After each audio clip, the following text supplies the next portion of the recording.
بسم اللہ الرحمن الرحیم۔ السلام علیکم۔ آج مورخہ 23 جون سن 2019 ہے۔ ہم جو کتاب ریکارڈ کرنے جا رہے ہیں اس کا نام ہے آل محمد کا دیوانہ بہلول دانا۔ اس کتاب کی مصنفہ ہیں سیدہ عابدہ نرجس صاحبہ۔ یہ کتاب آپ کی خدمت میں کاشان بصیرت آڈیو بک سیکشن کی جانب سے پیش کی جا رہی ہے۔ مزید کتابوں کی ریکارڈنگ حاصل کرنے کے لیے آپ ہمارے اس نمبر پر رابطہ کر سکتے ہیں 0346276765 یا ہماری ویب سائٹ وزٹ کریں www.kashanebasirat.com kashanebasirat.com۔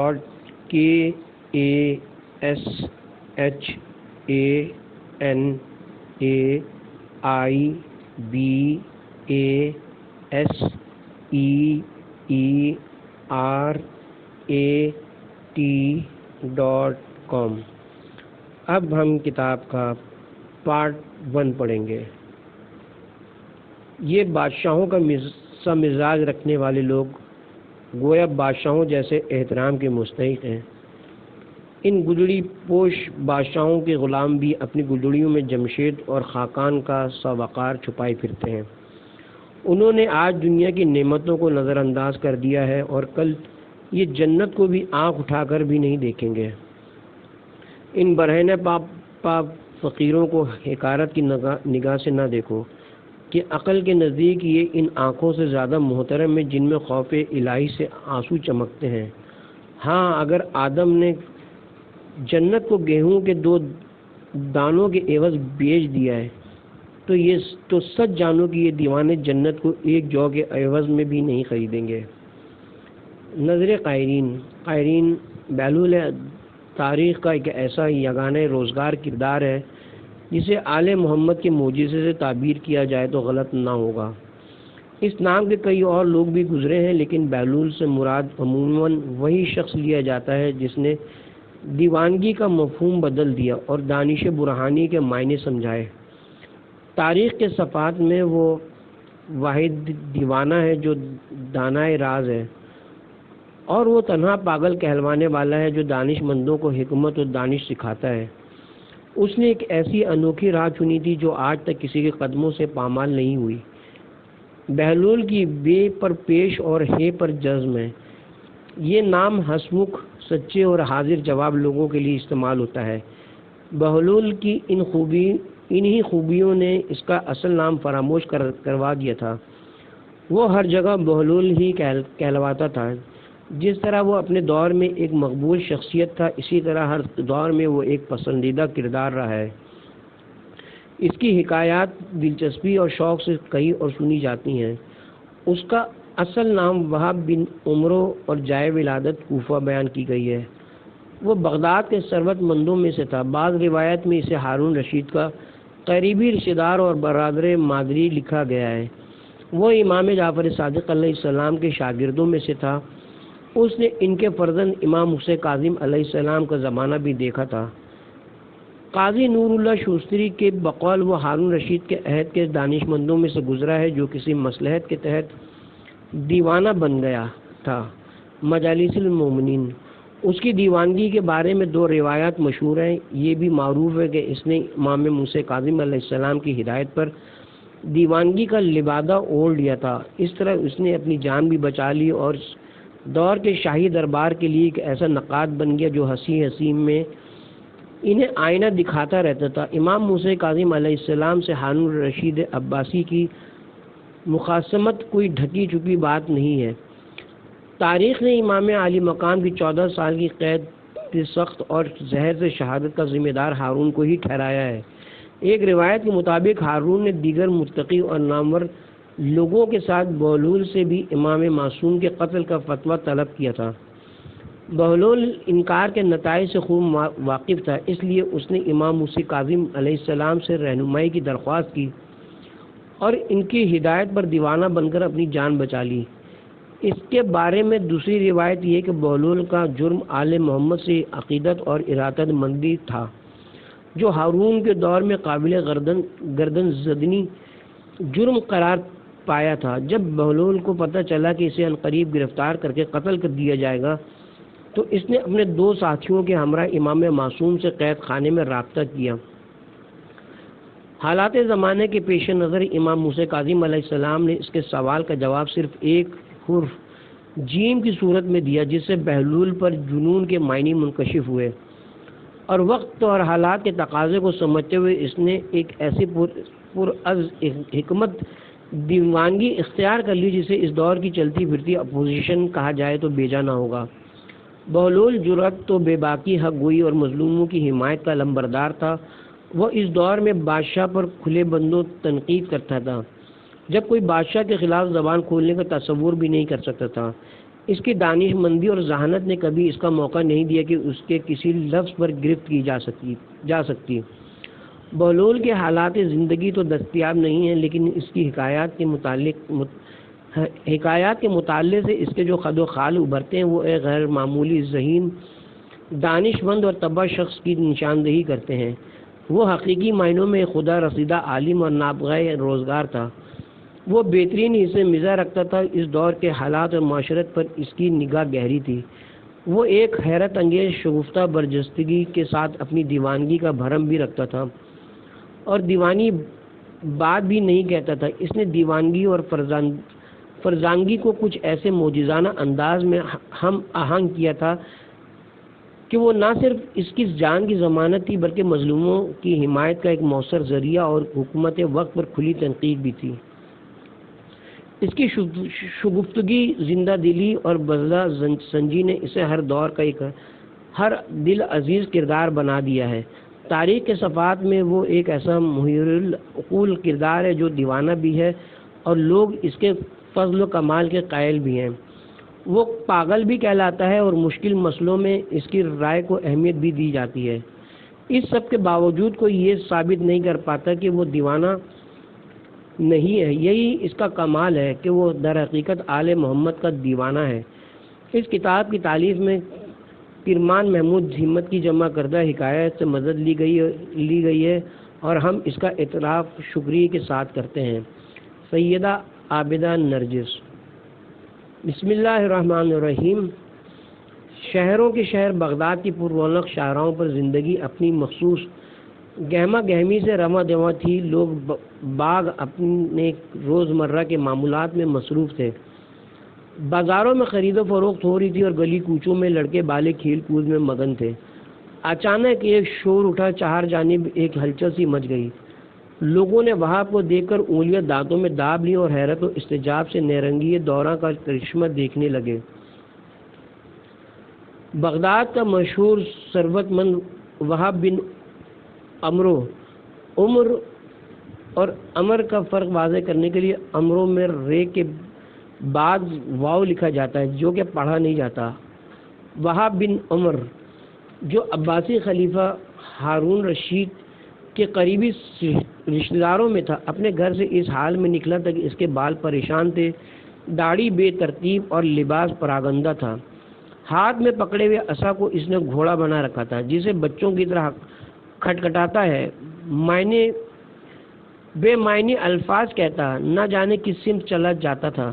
جس نے بھی آگے بڑھ کر اسے روکنا چاہا، وہاب نے اسے دھتکار دیا، دور ہو جاؤ، ہٹو، مجھے راستہ دو، نہیں تو میرا گھوڑا لات مار دے گا۔ لوگ اس کی یہ حالت دیکھ کر دم بخود رہ گئے۔ بچوں کے ہاتھ ایک نیا تماشا آ گیا۔ وہ پہلے تو دور دور سے اس کی طرف دیکھتے رہے، پھر آہستہ آہستہ نزدیک آئے۔ کسی نے اس کی ابا کھینچی، کسی نے اس کی ریدا گھسیٹ لی، کوئی اس کے ساتھ ساتھ دوڑنے لگا اور کوئی اس کے عصا پر سوار ہونے کی ضد کرنے لگا جسے وہ گھوڑے کی طرح چلا رہا تھا۔ لیکن وہاب نے بچوں کو نہ ڈانٹا، نہ ڈرایا، نہ دھمکایا، بلکہ وہ خود بھی ان میں سے ایک ہونے لگا اور بچوں کے ساتھ بچکانہ حرکتیں کرتا آبادیوں سے دور ویرانے کی طرف بھاگ گیا۔ سارے شہر میں جیسے سناٹا چھا گیا۔ حیرت و عبرت نے لوگوں کو ششدر کر دیا۔ کچھ لمحے گزرے اور ان کے حواس پلٹے۔ وہ عبرت کی اس گم کر دینے والی کیفیت سے نکلے تو ہر طرف اسی کا تذکرے ہونے لگے۔ جہاں چند لوگ اکٹھے ہوتے وہاں بن عمر کی ذہنی حالت ہی زیر بحث آتی۔ لوگ گلیوں اور چوراہوں میں کھڑے اسی واقعے پر تبصرہ کرتے ہوئے نظر آتے۔ کوئی کہتا خدا کی شان ہے یہ وہب بن عمر شہر کے دانش مندوں میں شمار ہوتا تھا، مگر آج اس کی حالت دیکھ کر عبرت ہوتی ہے۔ کوئی دوسرا کہتا ہے لگتا ہے اس کی کوئی بات بارگاہ خداوندی میں ناپسندیدہ ٹھہری ہے، شاید اسی لیے اس نے وہب سے عقل و دانش چھین لی ہے۔ برے وقت سے پناہ مانگنی چاہیے، ایسوں کی حالت سے عبرت حاصل کرنی چاہیے۔ کوئی خوف خدا سے کانپ کر بولا خواہ مخواہ قیاس آریوں سے اجتناب برتو، نہ معلوم اس کی اس حالت میں کون سی حکمت پوشیدہ ہے۔ ایک مرد بزرگ نے گہرا سانس لے کر کہا اور ایک جانب چل دیا۔ اس کا لہجہ معنی خیز تھا اور اس کے لفظوں میں اسرار بول رہے تھے۔ اس کے برابر کھڑا ہوا ایک شخص بڑے غیر محسوس انداز میں مجمع سے علیحدہ ہوا اور اس کے پیچھے پیچھے چل پڑا۔ کچھ دور تک دونوں اسی طرح چلتے رہے، پھر پہلے شخص نے اپنے عقب میں قدموں کی چار سے کسی اور کی موجودگی کا اندازہ لگا لیا اور غیر ارادی طور پر پیچھے مڑ کر دیکھا۔ دوسرے شخص نے اپنے قدموں کو تیز کیا اور اس کے برابر آ گیا۔ اس نے کھنکار کر گلا صاف کیا اور محتاط لہجے میں بولا، اے مرد بزرگ، میں نے آپ کی باتوں میں اسرار کو بولتے سنا ہے۔ ایسا لگتا ہے جیسے وہب کی دیوانگی میں جو حکمت پوشیدہ ہے آپ اس سے واقف ہیں۔ آپ مجھے خدا رسیدہ معلوم ہوتے ہیں۔ میں آپ جیسے لوگوں کی گفتگو میں اپنے لیے ہدایت اور رہنمائی تلاش کرتا ہوں۔ کیا ایسا ممکن ہے کہ آپ مجھے وہب کی حالت کی کچھ خبر دے دیں؟ اس مرد بزرگ نے ایک تیز نگاہ اس پر ڈالی اور بے نیازی سے کہا، اے بندے خدا، تو کسی عظیم غلط فہمی کا شکار ہوتا ہے، جا اور اپنی راہ لے، مجھے بھلا وہب سے کیا سروکار۔ اس شخص نے بزرگ کا دامن پکڑ لیا، باخدا میں کسی غلط فہمی کا شکار نہیں ہوں، میں نے عالموں اور برزیدہ لوگوں کی صحبت میں وقت گزارا ہے۔ آپ جیسے لوگ تو حکمت و دانش سے سر چشمے ہیں۔ اگر آپ اس لیے مجھ سے کلام نہیں کرنا چاہتے کہ حالت زمانہ درگوں ہے اور خلیفہ ہارون کے جاسوسوں اور عام لوگوں میں تمیز کرنا مشکل ہو گیا ہے، تو میں خدا کی قسم کھا کر آپ کو یقین دلاتا ہوں کہ آپ جو کچھ بھی فرمائیں گے وہ میرے پاس امانت کی طرح محفوظ رہے گا۔ اگر میں اس میں خیانت کروں تو اللہ مجھے وہی سزا دے جو خائن کی ہے۔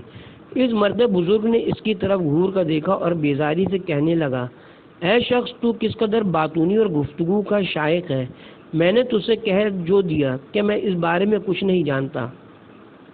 وہ اتنا کہہ کر آگے بڑھ گیا، مگر اس شخص نے پیچھا نہیں چھوڑا اور اس کے ساتھ ساتھ چلتا ہوا بولا، میں خدا کی قسم کھا کر کہتا ہوں کہ میرا ہارون رشید اور اس کے حواریوں سے کوئی تعلق نہیں۔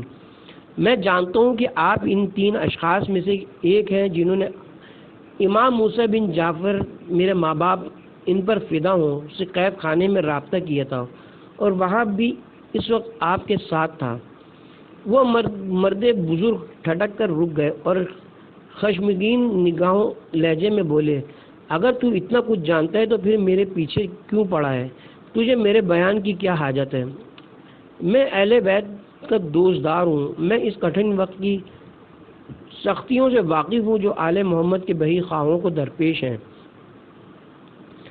امام وقت موسیٰ بن جعفر مسلسل قید میں ہے، زندان کے دربانوں کی ان پر سختیاں دیکھ کر دل خون کے آنسو روتا ہے، مگر افسوس کہ ہم بے بس ہیں اور شاید بزدل بھی۔ یقیناً خدا کے ہاں ہم اس کے لیے جواب دہ ہوں گے۔ ان سے رابطے کا کوئی ذریعہ بھی نہیں ہے۔ مجھے معلوم ہوا تھا کہ آپ نے کسی طرح ان سے رابطہ کیا ہے، تو میں نے سوچا آپ سے ہدایت اور بصیرت حاصل کروں۔ وہ مرد بزرگ گوں کی سی کیفیت میں کچھ سوچتا رہا، پھر ادھر ادھر دیکھ کر بولا، اگر تم سچ کہہ رہے ہو تو اسے ثابت کرو۔ بسرو چشم آپ میرے ہمراہ تشریف لے چلیے۔ میری زوجہ مدینے کی ہے اور آل محمد کی آزاد کردہ کنیز ہے۔ ہماری دولت مودت اہل بیت ہے۔ آپ جیسی چاہیں مجھ سے قسم لے لیں، جیسا چاہیں اطمینان کر لیں۔ اس نے اپنی پوری سچائی سے کہا۔ مرد بزرگ نے اس کی آنکھوں میں دیکھا جو اس کی لفظوں کی تائید کر رہی تھی، اور کچھ سوچ کر اس کے ساتھ روانہ ہو گیا۔ اس کے گھر پہنچ کر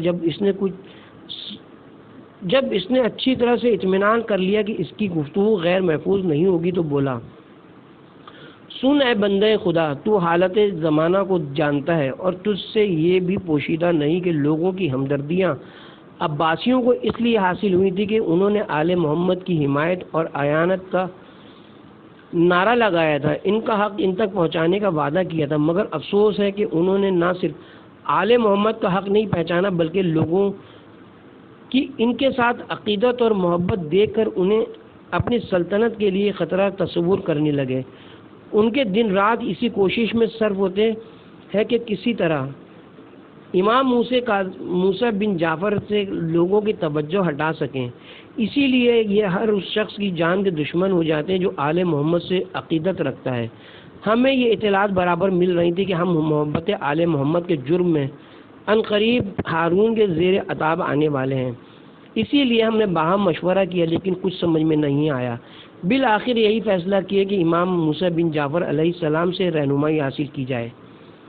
ان کی قید کے احوال سے تو تم واقف ہو کہ ان کے دربان چن چن کر شتیل القلب اور دشمن اہل بیت رکھے جاتے ہیں، ان سے ملنے پر سخت پابندی ہے، لیکن کسی نہ کسی طرح ہم نے اپنا مسئلہ ان کی خدمت میں پہنچا ہی دیا۔ اگلے روز صبح صادق کے وقت زندان سے مٹی کی ٹھیکری گری، ہم پہلے ہی اس طاق میں تھے، ہم نے بڑی رازداری سے وہ ٹھیکری اٹھا لی۔ میں قربان جاؤں اپنے امام پر، اس کا لہجہ گلوگیر ہو گیا اور وہ رک کر آنسو پوچھنے لگا۔ دوسرے شخص کی آنکھوں سے بھی آنسو گرنے لگے۔ اس مرد بزرگوار نے سرد آہ بھری امام پر قید خانے میں اس قدر سختی کہ انہوں نے مٹی کی اس ٹھیکری پر حروف تہجی میں سے صرف ایک حرف لکھا تھا۔ وہ کیا؟ اس شخص نے بے تاب ہو کر سوال کیا۔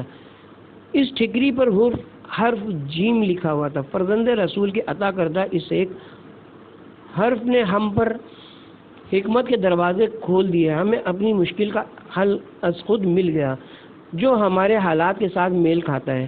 ہمارا تیسرا ساتھی، جس کا نام ظاہر کرنا ضروری نہیں، اس نے جیم سے جلا وطنی مراد لی، وہ آج رات یہ شہر چھوڑ دے گا۔ میرے وجدان میں جیم سے جبل کا انکشاف ہوا ہے، میں پہاڑوں پر اپنے آبائی مکان میں پناہ لوں گا، اور ہمارے دوست وہاب بن عمر کے لیے یہ حرف جیم جنون کی علامت بنائے، اور تم دیکھو گے کہ آل محمد کے اس دیوانے کی دیوانگی فرزانوں کو شرما دے گی۔ نمبر 2، وہاب بن عمر بچوں کے ہجوم میں بچہ بنا ہوا دیوانوں کی سی حرکتیں کرتا، بالآخر ایک ویرانے میں آن اترا۔ وہ بچوں کے ساتھ ساتھ دوڑ کر ہانپ گیا تھا اور کچھ تھکاوٹ سی محسوس کر رہا تھا۔ وہ اپنے عصا کے فرضی گھوڑے پر سے اترا اور بچوں سے بولا، میرا گھوڑا تھک گیا ہے، اسے بھوک بھی لگ رہی ہے، اب یہ آرام کرنا چاہتا ہے۔ اس نے عصا کو گھوڑے کی طرح چمکار کر کھنڈر کی شکستہ دیوار کے ساتھ کھڑا کر دیا۔ بچے کھلکھلا کر ہنس پڑے۔ اے وہاب، کیا تمہارا گھوڑا گھاس کھاتا ہے؟ ہاں، یہ تمہاری عقل کے ساتھ ہر روز گھاس چرنے جاتا ہے، وہاب نے شوقی سے جواب دیا۔ اچھا، اور یہ پانی بھی پیتا ہے؟ ایک اور شریر بچے نے سوال کیا۔ ہاں، یہ پانی بھی پیتا ہے، مگر تمہارے خلیفہ کے پیمانے میں۔ وہاب ہنسا۔ بچے بھی اس کی ہنسی میں شریک ہو گئے اور مچل مچل کر بولے، اے وہاب، ہمیں بھی اپنے گھوڑے کی سواری کراؤ۔ وہاب نے انہیں پرے دھکیلا۔ خبردار کوئی قریب نہ آئے، میرے گھوڑے کا مزاج شاہانہ ہے، کسی کو لات مار دی تو مجھے نہ کہنا۔ بچے ہنسنے اور تالیاں بجانے لگے۔ وہاب نے دیوار کے ساتھ ٹیک لگا لی اور گہرا سانس لے کر بولا، اچھا دوستو، اب مجھے کمر سیدھی کرنے دو اور تم اپنے اپنے گھروں کو جاؤ۔ بچے کچھ دیر اس کے ساتھ چھیڑخانی کرتے رہے۔ جب وہاب نے ان کی طرف کوئی توجہ نہ دی تو وہ ایک ایک کر کے اپنے اپنے گھروں کو لوٹ گئے۔ وہاب نے اسی کھنڈر میں ڈیرا جما لیا۔ اس کے گھر والے پریشان ہوئے، اس کے عزیز رشتہ دار اکٹھے ہوئے اور لوگوں سے پوچھتے معلوم کرتے اسی کھنڈر تک آ پہنچے جہاں وہاب نے بسیرا کیا تھا۔ دیکھا کہ وہ ننگی زمین پر اپنے بازو کا تکیہ بنائے چین کی نیند سو رہا ہے۔ اس کی حالت دیکھ کر اس کے عزیزوں کی آنکھوں میں آنسو آ گئے، کچھ اظہار افسوس کرنے لگے۔ ایک نے جھک کر اس کا شانہ ہلایا، وہب اٹھو، جنون کی اس نیند سے جاگو، آنکھیں کھولو۔ وہب ہوشیار ہوا اور اس نے نیند بھری آنکھیں کھول کر اپنے چاروں طرف جمع شناسہ چہروں کو دیکھا جن پر دکھ اور تفکر کی لکیریں تھیں۔ وہ ہمدردی سے اس کی طرف دیکھ رہے تھے۔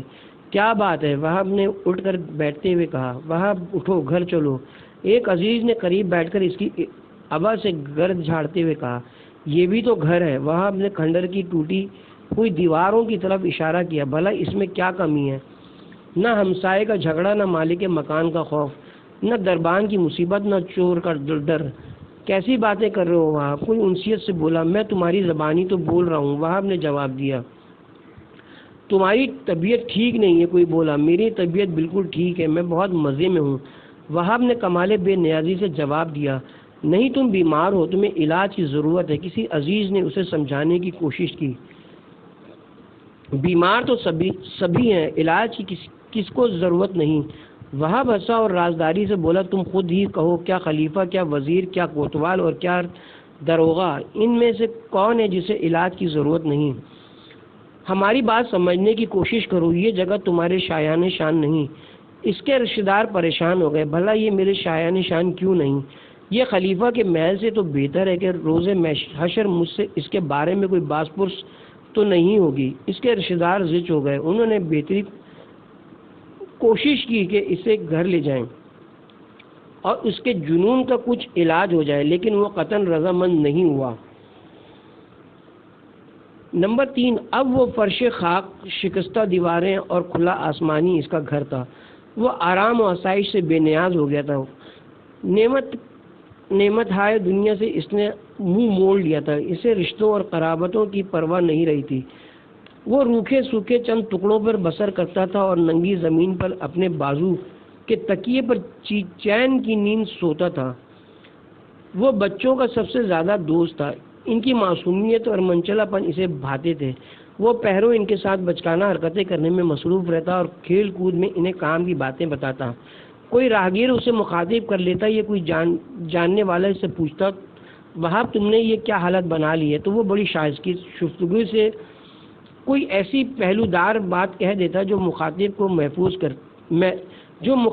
محظوظ کرتی، لیکن بے معنی نہیں ہوتی تھی۔ غور کرنے پر اس میں کوئی نہ کوئی حکمت پوشیدہ نظر آتی تھی۔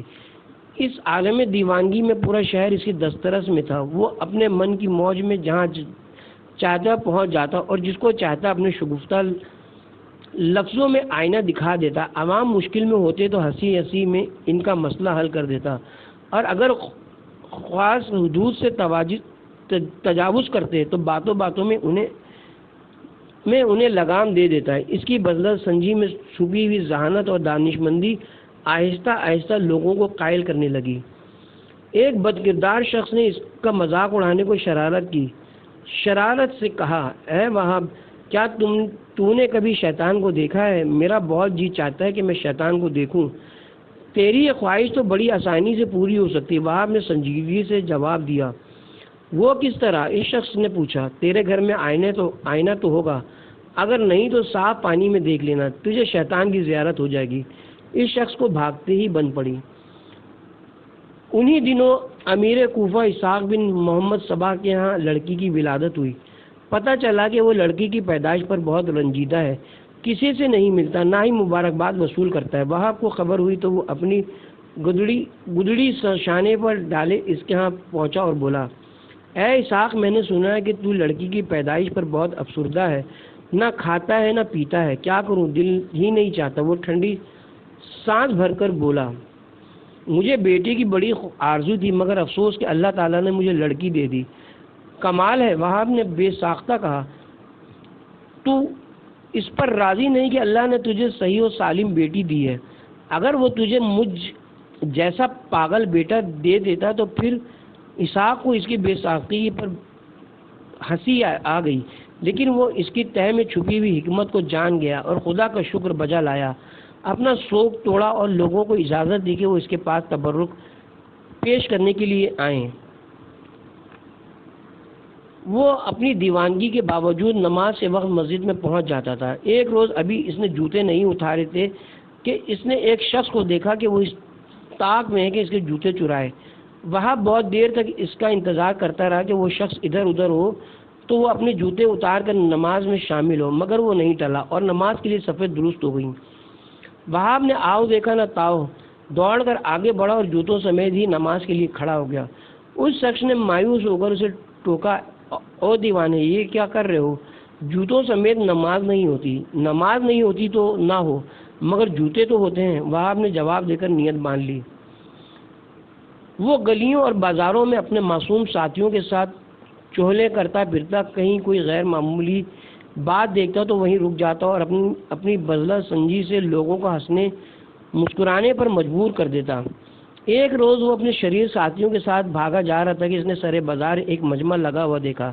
اس نے اپنی چھڑی کھٹکھٹائی، لوگوں کے کندھے دبائے، کسی کی بغل میں جھانکا، کسی کو پرے ہٹایا اور ہجوم کے درمیان سر جان نکالا۔ لوگوں نے اسے دھکے دیے، وہ برا بھلا کہا، لیکن اس نے پرواہ نہ کی۔ دیکھا کہ شہر کا داروغہ ایک عجیب دعویٰ کر رہا ہے۔ اے لوگو، میری بات غور سے سنو، میں ایک ایسا ہوشیار آدمی ہوں کہ مجھے کوئی دھوکہ نہیں دے سکتا۔ بے شک داروغہ جی، آپ بالکل درست فرماتے ہیں۔ مرحبا کیا کہنے ہیں، اور داروغہ کا دعویٰ بالکل حق ہے۔ کسی کی کیا مجال کے داروغہ صاحب کو دھوکہ دے سکے۔ مجمع میں سے اس کے خوشامدی بھانت کی بولیاں بولنے لگے۔ ہر طرف سے داد و تحسین کے نعرے بلند ہو رہے تھے۔ وہاب نے اپنی چھڑی زمین پر زور سے مار کر انہیں اپنی طرف متوجہ کیا اور بولا، داروغہ جی، مجھے بھی کچھ کہنے کی اجازت ہے۔ اچھا، تو تم بھی بولو گے؟ بولو، کیا کہتے ہو؟ اس نے نخوت سے کہا۔ وہاب نے سنجیدگی سے کہا، داروغہ جی، گستاخی معاف، یہ دیوانہ آپ کی اس دعوے کو چٹکیوں میں باطل کر سکتا ہے، مگر یہ کوئی ایسا مفید کام نہیں جس پر وقت ضائع کیا جائے۔ اس کی صورت دیکھو ذرا، اور اس کا دعویٰ دیکھو۔ کسی نے تمسخر سے کہا، او دیوانے، داروغہ صاحب کی عقل کے سامنے بھلا تیری کیا حقیقت ہے؟ کسی اور نے آواز کسا۔ داروغہ نے مونچھوں کو تاؤ دیا، ہاں، تم جیسا پاگل تو مجھے ضرور دھوکہ دے سکتا ہے۔ میں پاگل ہوں یا کچھ؟ اگر مجھے اس وقت ایک ضروری کام نہ ہوتا تو میں آپ کو اسی وقت ایسا جھانسا دیتا کہ آپ اور آپ کے یہ چمچے ہمیشہ یاد رکھتے ہیں۔ بڑی اونچی ہواؤں میں ہو میاں دیوانے، مجھے کوئی جلدی نہیں ہے، میں یہیں بیٹھا ہوں، تم اپنا کام کر کے واپس آؤ اور اپنے دعوے کو ثابت کرو، داروغہ نے ڈٹ کر کہا۔ وہاب نے اپنی چھڑی سنبھالی اور اجلت میں یہ کہتا وہ مڑا، داروغہ صاحب، اب اپنے وعدے سے پھر مت جائیے گا، یہیں میرا انتظار کیجیے گا۔ بس گیا اور آیا، وہ جس طرح مجمع میں آیا تھا اسی طرح باہر نکل گیا۔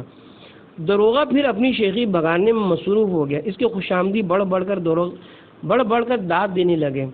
کافی وقت گزر گیا، داروغہ بے چین ہوا، کافی دیر ہو گئی اور وہ دیوانہ پلٹ کر نہیں آیا۔ لوگوں نے بھی محسوس کیا کہ وقت گزرتا جا رہا ہے اور وہاب کا دور دور تک کوئی پتہ نہیں، مگر انہوں نے داروغہ کو تسلی دینے کی کوشش کی، داروغہ جی، وہ ہے بھی تو دیوانہ، راہ میں کہیں بچوں کے ساتھ کھیل میں لگ گیا ہوگا۔ کچھ اور وقت گزرا لیکن وہاب واپس نہیں پہنچا۔ مجمع میں چیم گوئیاں ہونے لگیں، آنکھوں میں اشارے ہونے لگے، کچھ ہونٹوں پر مسکراہٹیں بھی نمودار ہوئیں۔ بعض لوگ اکتا کر گھروں کو جانے لگے۔ داروغہ کو بھی اندازہ ہو گیا کہ پاگل وہاب اسے پاگل بنا کر چلا گیا ہے اور اب وہ پلٹ کر نہیں آئے گا۔ وہ خجل ہو کر بڑبڑایا، یہ پہلی بار ہے کہ مجھے کسی نے دھوکہ دیا ہے، اور وہ بھی ایک دیوانے نے۔ مجمع میں سے کسی نے بے ساختہ کہا تو قہقہوں سے فضا گونج اٹھی۔ جلدی وہاب کی اس بذلہ سنجی، شوخی، ذہانت اور شگفتہ دانش مندی کا سارے شہر میں شہرا ہو گیا۔ اس کی دیوانگی میں چھپی ہوئی فرزانگی اور اس کے پاگل پن میں پوشیدہ ہوش ربا حقائق نے عوام کو اس کے قریب کر دیا۔ وہ نہ کسی کو ستاتا تھا، نہ پریشان کرتا تھا اور نہ نقصان پہنچاتا تھا، البتہ اپنے جنون میں اپنی دانش مندی کو چھپائے ہر وقت لوگوں کی مدد کرنے کو تیار رہتا تھا۔ جلد ہی وہ بغداد کا ایک ایسا پسندیدہ کردار بن گیا کہ لوگ اس کے گرویدہ ہو گئے اور محبت سے اسے بہلول کہنے لگے، جس کے معنی ہیں ہنس مکھ، خوبصورت اور نیکیوں کا مجموعہ۔ بہلول کا لفظ عموماً چٹکلے باز، حاضر جواب اور سچے لوگوں کے لیے استعمال ہوتا ہے۔ رفتہ رفتہ یہ نام یوں زبان زد عام ہو گیا کہ اس کا اصل نام فراموش ہو گیا۔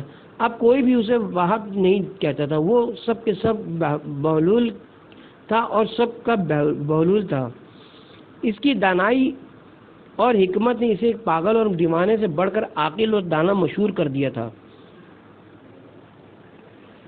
نمبر 4، ہارون رشید تک یہ خبریں متواتر پہنچ رہی تھیں کہ اس کا رشتہ دار وہاب بن عمر دیوانہ ہو گیا ہے، اس نے دنیا کی شان و شوکت سے منہ موڑ کر خاک نشینی اختیار کر لی ہے۔ وہ اپنی گدڑی میں مست ویرانے میں بیٹھا روکی سوکی پر گزارا کرتا ہے۔ مگر ہارون کو یقین نہیں آیا۔ اس نے صحیح صورتحال جاننے کے لیے اپنے مقربوں کو بلوایا۔ کچھ وہاب بن عمر کا حال کہو، ہم نے سنا ہے کہ وہ دیوانہ ہو گیا ہے۔ عالی جا، اب تو اسے وہاب کوئی بھی نہیں کہتا، اب تو بچہ بچہ اسے بہلول کہتا ہے۔ ایک امیر نے اطلاع دی۔ اچھا، ہارون نے دلچسپی سے پوچھا، یہ نیا خطاب اسے کس نے دیا ہے؟ ذل الہی و حسمک تو پہلے ہی تھا، دیوانگی نے اسے کچھ اور بھی خوش طبع بنا دیا ہے۔ اب تو وہ بعض اوقات مسخروں کی سی حرکتیں کرنے لگتا ہے، لوگوں کو ہنساتا اور خوش کرتا ہے، اس لیے سب اسے بہلول کہنے لگے ہیں۔ امیر نے وضاحت کی۔ ہارون نے غور کرتے ہوئے کہا، اسے کسی طبیب کو دکھایا ہے تاکہ اس کا کچھ علاج ہو جائے۔ عالی جا، اسے گھر والوں نے بہت کوشش کی ہے لیکن وہ کسی طرح رضامند نہیں ہوتا۔ وزیر نے جواب دیا، کھاتا پیتا کہاں سے اور دن بھر کیا کرتا رہتا ہے؟ ہارون نے استفسار کیا۔ اس کے عزیز اسے کھانا پہنچاتے تو ہیں مگر وہ صرف روکی سوکی پر ہی گزارا کرتا ہے، بعض اوقات خود بھی مزدوری کر لیتا ہے۔ اس نے ایک کھنڈر میں ڈیرا جما رکھا ہے، دن بھر لڑکوں بالوں کے ساتھ دوڑتا پھرتا ہے، کبھی کبھی خوب مسخرہ پن کرتا ہے جس سے محض ایک پاگل نظر آتا ہے، مگر بعض اوقات ایسی پتے کی بات کہہ جاتا ہے کہ سننے والے دنگ رہ جاتے ہیں۔ وزیر نے تفصیل سے جواب دیا، حضور اگر اجازت دیں تو میں عرض کروں کہ اس نے کل کیا کیا ہے؟ ایک درباری نے مؤدب لہجے میں پوچھا۔ اجازت ہے، ہارون نے اجازت دی۔ کل بغداد کے بڑے بازار میں ایک فقیر نان بائی کی دکان کے سامنے سے گزر رہا تھا۔ اس نے انواع و اقسام کے کھانے چولہوں پر چڑھا رکھے تھے جس سے بھاپ نکل رہی تھی۔ ان کھانوں کی خوشبو ان کی لذت کا پتہ دے رہی تھی۔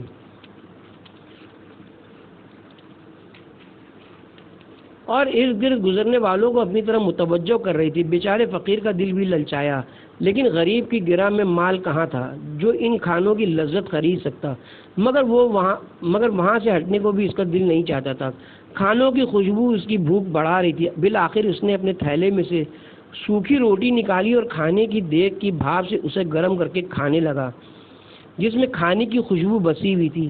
نان بائی چپ چاپ یہ تماشا دیکھتا رہا۔ جب فقیر کی روٹی ختم ہو گئی اور وہ چلنے لگا تو نان بائی نے اس کا راستہ روک لیا۔ کیوں او مستنڈے، کہاں بھاگا جاتا ہے؟ لا میرے پیسے نکال۔ کون سے پیسے؟ فقیر نے پوچھا۔ اچھا، کون سے پیسے؟ اس نے لفظ چبا کر اگلے۔ ابھی جو تو نے میرے کھانے کی بھاپ کے ساتھ روٹی کھائی ہے وہ کیا تیرے باپ کی تھی؟ اس کی قیمت کون چکائے گا؟ عجیب انسان ہو تم، وہ بھاپ تو اڑ کر ہوا میں مل رہی تھی۔ اگر میں نے اس کے ساتھ روٹی کھا کر خود کو بہلانے کی کوشش کی ہے تو اس میں تیرا کیا چلا گیا ہے جس کی قیمت ادا کروں؟ فقیر نے پریشان ہو کر کہا، بس اب ادھر ادھر کی باتیں مت کر، میں تیری جان ہرگز نہیں چھوڑوں گا، میں اپنا مال وصول کر کے رہوں گا۔ نان بائی نے اس کا گریبان پکڑ لیا۔ فقیر بیچارہ پریشان ہو گیا کہ اس ہٹے کٹے نان بائی سے کس طرح جان چھوڑائے۔ ان کی تکرار بڑھتی جا رہی تھی کہ بہلول ادھر سے گزرا اور ان کے قریب رک کر ان کی باتیں سننے لگا۔ فقیر نے اپنا ہمدرد سمجھ کر ساری بات اسے سنائی تو وہ نان بائی سے بولا، بھائی یہ تو بتاؤ کہ کیا اس غریب آدمی نے تمہارا کھانا کھایا ہے؟ نہیں، کھانا تو نہیں کھایا مگر میرے کھانے کی بھاپ سے فائدہ تو اٹھایا ہے۔ میں نے اسی کی قیمت مانگی ہے لیکن اس کی سمجھ میں یہ بات نہیں آتی۔ نان بائی نے بتایا، بالکل درست کہہ رہے ہو برادر، بالکل درست۔ بہلول نے سر ہلایا اور اپنی جیب سے مٹھی پر سکے نکالے۔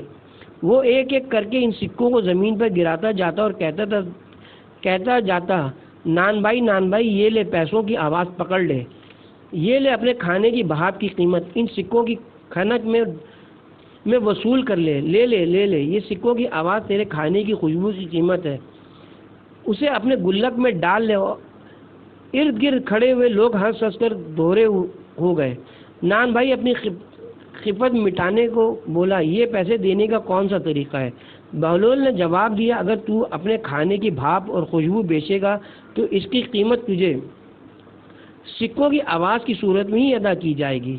بہت خوب، ہارون محظوظ ہو کر بولا، واللہ یہ کسی دیوانے کا فیصلہ تو معلوم نہیں ہوتا، اس میں تو غیر معمولی دانش چھپی ہوئی ہے، لگتا ہے کہ اس کی دیوانگی نے اس کی دانش کو کوئی ضرر نہیں پہنچایا۔ علی جا بجا فرماتے ہیں بہلول حرکتیں تو پاگلوں کی سی کرتا ہے، مگر اس کی باتوں میں اس کی دانش بولتی ہے۔ اگر اجازت ہو تو میں بھی ایک واقعہ حضور کی سماعت کی نظر کروں۔ ایک دوسرے درباری نے کہا اجازت ہے۔ ہارون نے اذن دیا۔ ابھی چند دن پہلے کی بات ہے کہ اس نے نہ جانے کہاں سے سونے کا ایک سکہ پایا تھا۔ وہ اس کے ساتھ بچوں کی طرح کھیل رہا تھا، کبھی وہ اس کو انگلی پر نچاتا تھا، کبھی ریت سے صاف کرتا اور کبھی پہیے کی طرح گھماتا۔ ایک نوسر باز اس کا یہ کھیل دیکھ رہا تھا۔ اس نے اسے پاگل سمجھ کر کہا کہ تمہیں اس سکے سے کھیلنے میں مزہ تو نہیں آ رہا ہوگا، تم یہ سکہ مجھے دے دو، میں اس کے بدلے میں تمہیں 10 سکے دوں گا۔ اس نے جیب سے سکے نکال کر بہلول کو دکھائے۔ ٹھیک ہے، میں یہ سکہ تمہیں ابھی دے دیتا ہوں، مگر ایک شرط پر۔ بہلول نے کہا وہ کیا؟ نوسر باز نے پوچھا۔ پہلے تو گدھوں کی طرح ڈھیچو ڈھیچو کی آواز نکال۔ بہلول نے شرط رکھی۔ اس دھوکے باز نے سوچا کہ اس دیوانے کے سامنے گدھے کی آواز نکالنے میں کیا حرج ہے، اس لیے وہ شروع ہو گیا اور گدھے کی طرح رینگنے لگا۔ بہلول ہنسا۔ عجیب گدھے ہو بھائی تم، کہ تم نے میرے سونے کے سکے کو فوراً پہچان لیا، اور میں گدھا بھی نہیں تو بھلا میں تمہارے تانبے کے سکے کیوں نہ پہچانتا؟ وہ نوسر باز بیچارہ اس قدر پریشان ہوا کہ اسے بھاگتے ہی بنی۔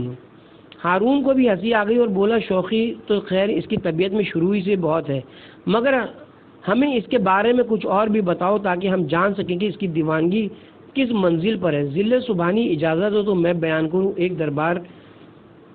ایک درباری نے ادب سے پوچھا۔ بیان کرو۔ ہارون نے اجازت دی۔ حضور ابھی کچھ دن نہیں ہوئے کہ اس نے ایک عجیب فیصلہ کیا، اور وہ بھی اس طرح کہ قاضی کو اس کے سامنے سر تسلیم خم کرنا پڑا۔ درباری نے کہنا شروع کیا۔ ہوا اس طرح کہ بہلول نے راہ چلتے 2 بچوں کو روتے اور فریاد کرتے دیکھا۔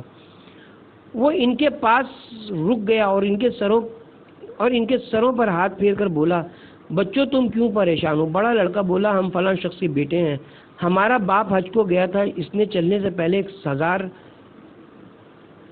اشرفی قاضی کے پاس بطور امانت رکھوائی تھی اور کہا تھا کہ زندگی موت کا کوئی بھروسہ نہیں، اگر میں سفر حج سے واپس نہ آیا تو تم میرے بچوں کو اس میں سے جو تمہارا دل چاہے دے دینا، اور اگر خدا مجھے واپس لے آیا تو میں اپنی امانت تم سے واپس لے لوں گا۔ مگر افسوس کہ قضا اس کی طاق میں تھی، راستے میں اس کا انتقال ہو گیا، ہم یتیم اور بے آسرا ہو گئے۔ ہم نے اپنے باپ کی امانت قاضی سے مانگی تو وہ کہنے لگا کہ تمہارے باپ نے میرے ساتھ جو قول کیا تھا اس کے مطابق میں جو میرا دل چاہے گا وہ میں تمہیں دوں گا، اس لیے یہ 100 اشرفیاں لے جانا چاہو تو لے لو۔ اس نے ان لوگوں کی گواہی بھی پیش کر دی ہے جن کے سامنے یہ قول ہوا تھا۔ ہم لوگ بہت پریشان ہیں، یتیمی میں ہمارا کوئی آسرا نہیں۔ بہلول نے ان کے سر پر ہاتھ رکھا اور بولا بیٹا پریشان نہ ہو، اپنے آنسو پوچھ لو اور میرے ساتھ چلو، میں خود قاضی سے بات کرتا ہوں۔ وہ لڑکے اس کے ساتھ چل پڑے۔ بہلول انہیں لے کر قاضی کے پاس آیا اور بولا اے قاضی، تو ان یتیم بچوں کا حق انہیں کیوں نہیں دیتا؟ اچھا تو یہ چالاک لڑکے اب تمہیں اپنی حمایتی بنا کر لائے ہیں، حالانکہ ان کے باپ نے کئی لوگوں کے سامنے مجھے اختیار دیا تھا کہ میں جو کچھ چاہوں انہیں دے دوں۔ اب میں 100 اشرفیاں انہیں دیتا ہوں تو یہ لینے سے انکار کرتے ہیں اور مجھے خواہ مخواہ شہر بھر میں بدنام کرتے پھرتے ہیں۔ قاضی نے ٹھاٹھ سے جواب دیا۔ بہلول نے بڑے اطمینان سے کہا قاضی جی آپ نے بالکل درست فرمایا ہے، یہ قول ضرور ہوا ہے، لیکن اس قول سے تو یہ ثابت ہوتا ہے کہ آپ جو چاہتے ہیں وہ 900 اشرفیاں ہیں، اور یہی ان بچوں کے مرحوم باپ نے کہا تھا کہ جو آپ کا دل چاہے وہ آپ اس کے بچوں کو دے دیں۔ تو قبلہ قاضی صاحب چونکہ آپ 900 اشرفیاں چاہتے ہیں اس لیے یہی اس کے بچوں کو دے دیں۔ قاضی تو انگشت بدندہ بہلول کا منہ تکتا رہ گیا۔ حاضرین نے بہلول کی تائید کی اور اسے ان بچوں کا حق دیتے ہی بنی۔